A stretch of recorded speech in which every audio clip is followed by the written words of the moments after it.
Hello, my name is Charlene, and I thought I'd just do a quick masking pen review of the, few masking pens that I've tried out and seen.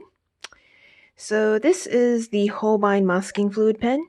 I bought this in Japan in 2019, back in the days when we could still travel, and I bought it because I thought it was a pretty good novelty, and I thought it would be a good way to get fine detail without having to use my small brushes and ruin them with masking pen fluid ink. So, I bought this, it's been over 2 years now, but it hasn't held up very well. I tried using it again recently, and I can't get it to come out anymore. So, I don't know if it's because I haven't been taking care of it or if I haven't been using it, but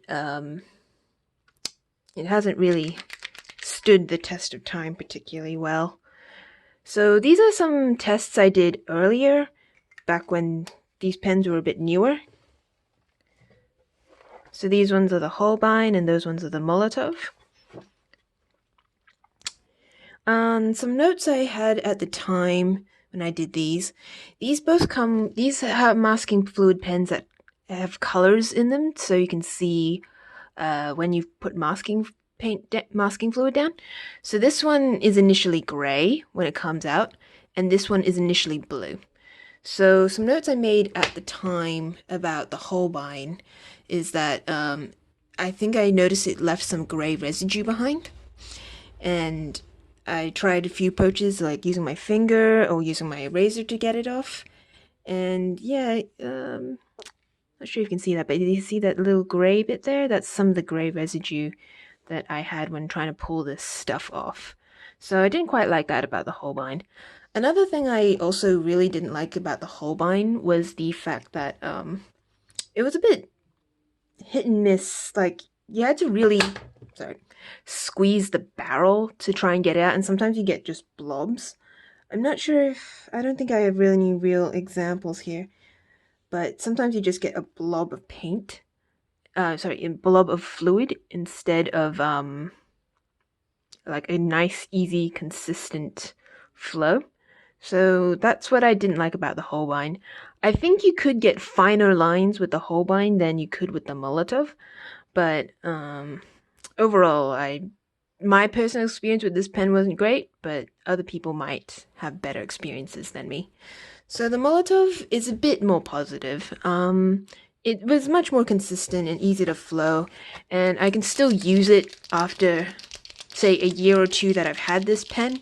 So this one, and it's much, I didn't have to squeeze a barrel, and I could just shake it up, and it just has a sort of pressure flow to it. It's not doing it right now, but I think it's also been a little while since I used it. Maybe just. But it still works compared to that Holbein one. Hold on. There we go. So yeah, you can still get. As you can see, this one is very blue, and the dimensions of it when I bought it says it's 2 millimeter. So there is a certain lack of smallness to it, and you'll get a sort of more uniform line.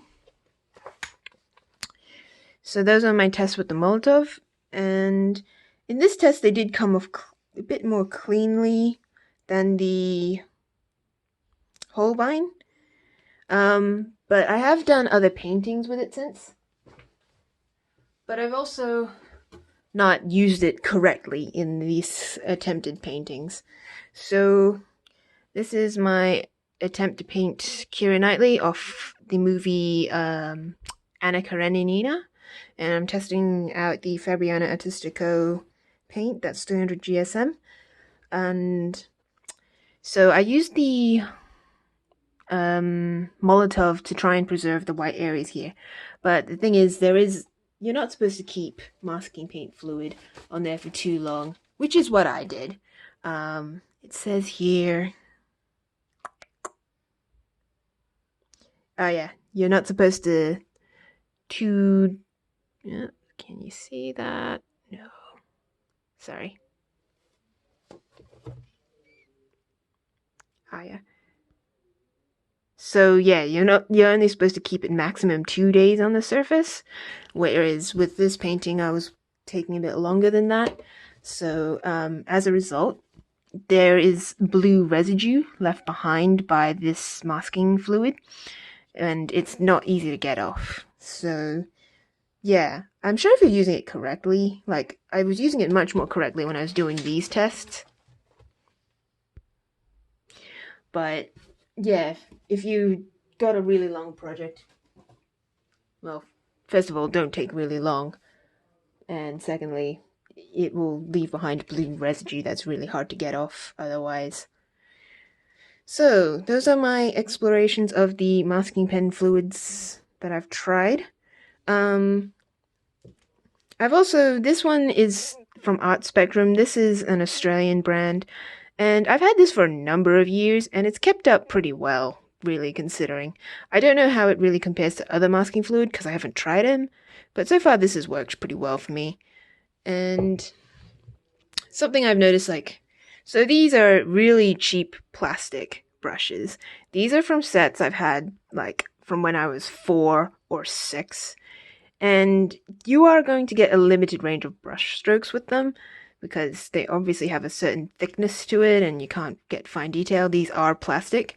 Having said that, they clean off well with this masking fluid. Like, you can just pull it off and it's fine, and you don't feel so bad that they're ruined because these are plastic. But again, there is a bit of a limited range of what you can do with them. And something I've been experimenting with is using a rubber shaper to apply this paint. I'm sorry, apply the masking fluid. Still early stages, and I'm gonna experiment with more things, but I think this could also work as well. I tried with this painting over here.